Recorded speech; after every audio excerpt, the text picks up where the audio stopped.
Good morning, darling. Happy Friday. Happy Friday. I should have worn my weekend shirt. My Friday shirt. Hey, girl. Hey, cousin. How y'all doing? Listen, I cannot believe y'all are talking about me and saying that I did not give you guys a lot of ready to love content this week.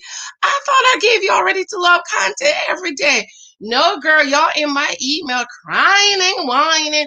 Oh my God, Janice, you only gave us like two ready to love videos. So I said, okay, girl, I'm gonna make it up to y'all today. Listen. Alexis is the typical church girl dating. Though I don't think she's a church girl. Well, she might be a church hoe, but Alexis makes,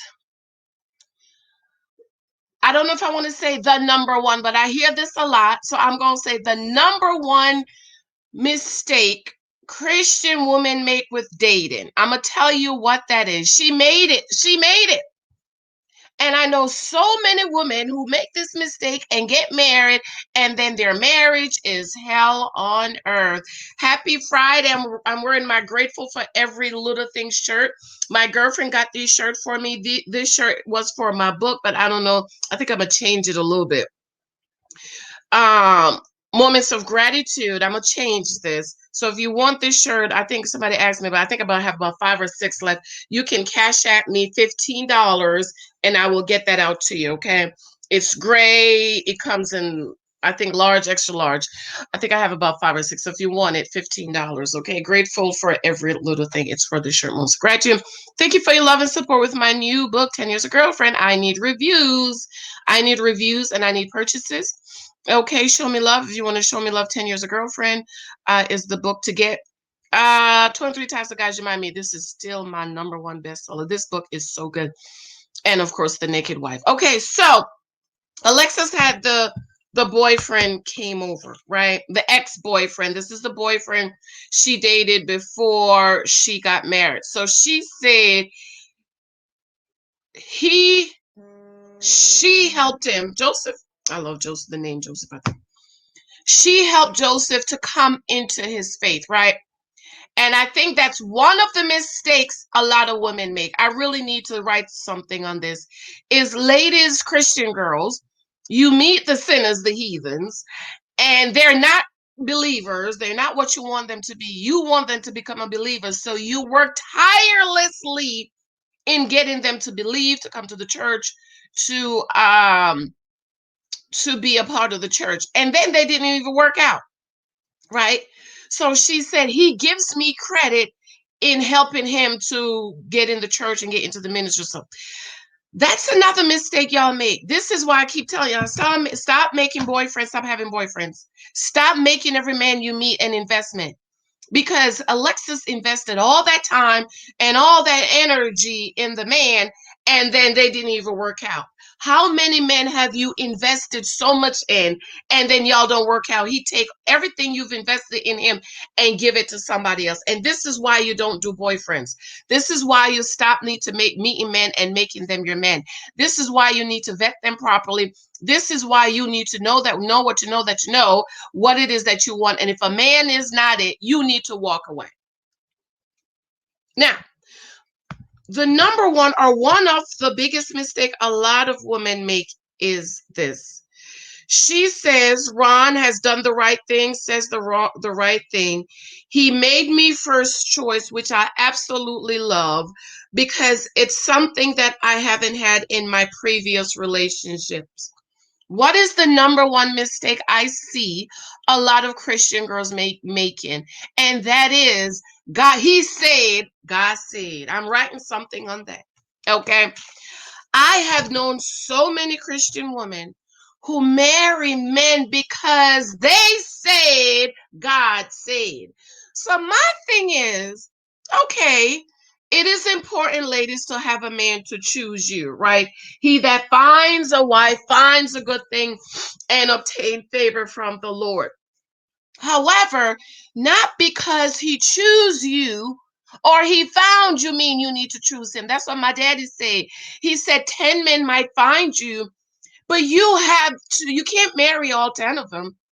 You have to vet them and get all 10 down to number one. And I see a lot of women doing this because, well, he found me. He said he found me. So, okay, you don't vet him. You don't ask no questions. What was Ron and Alexis talking about all this time on the phone? If Alexis claimed to be the church girl that she is, which I don't think she is, how is it that you didn't spend time talking about your number one faith? If your faith is important to you, girls, I have Christian women, I have all types of women over here. Okay, I'm mentoring all religions because relationships, men and women, we're universal. If your faith is important to you, Alexis, how is it that you've spent all this time talking to Ron and you don't know that? Oh, I deleted it, Lord Jesus. Okay. He says she's expecting somebody to just grow into this super religious person. How come you didn't know he's a super religious person?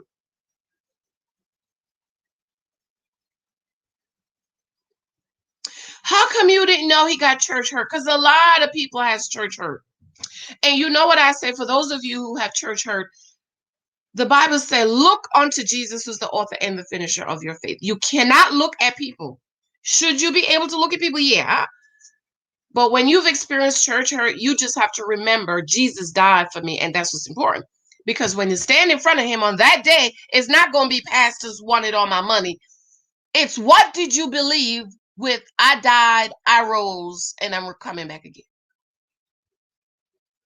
So ladies, church girls that's dating, and other women of faith, if your faith is important to you, when you are vetting, that should be your number one question. So tell me about your faith.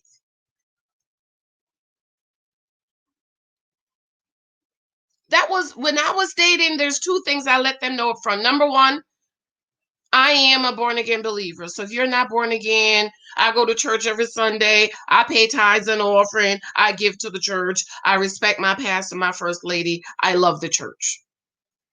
Okay, that's what I was born again. And I have a kid. I would let guys know that right up front because my faith is extremely important to me. So I see a lot of church girls, y'all trying to turn Ron's into the pastor, or like she want to turn Ron like how she turned Joseph. No, I'm gonna come back and talk about Ron. I don't see anything wrong with what Ron said. I totally agree with him. I absolutely agree with him. So ladies, I want you to please stop trying to take men and try to turn them into this super religious person. Stop trying to get them to make a 180. Stop trying to make your Jesus their Jesus. Stop trying to make your faith their faith. And choose a man that believe as you believe.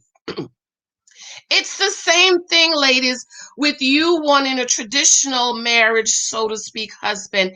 And instead of you choosing a husband that believes it is his responsibility to provide, you choose a 50-50 and you want to flip him into 100%. And how many of y'all know that's going to be a big fight? Because being a provider is like faith to me. You have to make up in your mind that this is what you believe. This is what you're going to do. I believe I'm a provider. I believe I am a born again believer. I didn't have to talk to my husband about providing, protecting. He said, let me tell you, this is how I was raised. When my mom was a nurse, when she was ready to have the kids, she stopped working. And my dad took care of us. My dad sent us to school. That's how my husband was raised. And so when we was vetting, I was vetting him and talking to him about, he wrote everything down. This is how much I make. I got that. I got this. I can take care of us. I make more than enough to take care of us. I am the provider of this family.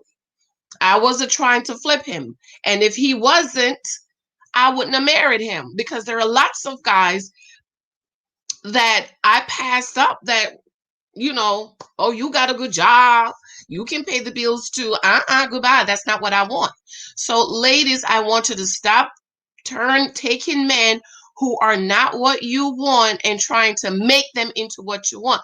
Because instead of enjoying your marriage, you're going to spend your marriage working. And your marriage, though you do need to work at some things, it shouldn't be work, work, work, work. You're supposed to enjoy your marriage, and you enjoy your marriage when you are married to somebody who you have common goals. On Sunday morning, I never asked, did you go to church? Come on, let's go to church. The question both my husband and I asked, what service you going to? When it comes to tithes and offering, it ain't no argument. Every month, here's my tithes and offering, because he pays our tithes and offering together on the computer. When we have her, little Michael, there was no question how we gonna raise him. 3 months, we take him down to the church, dedicate him to Jesus. So you want somebody who you have similar goals. Y'all trying to turn the men into what you want. I love you. I have to run. Remember these t-shirts. If you want $15, email me, cash at me. My book. I need purchases, and I need reviews. I love you. I have to go. I'm coming right back. To talk about what Ron said. I totally agree with Ron, what he said. I don't got a problem with what he said. I love you. Let me know what you think. Bye.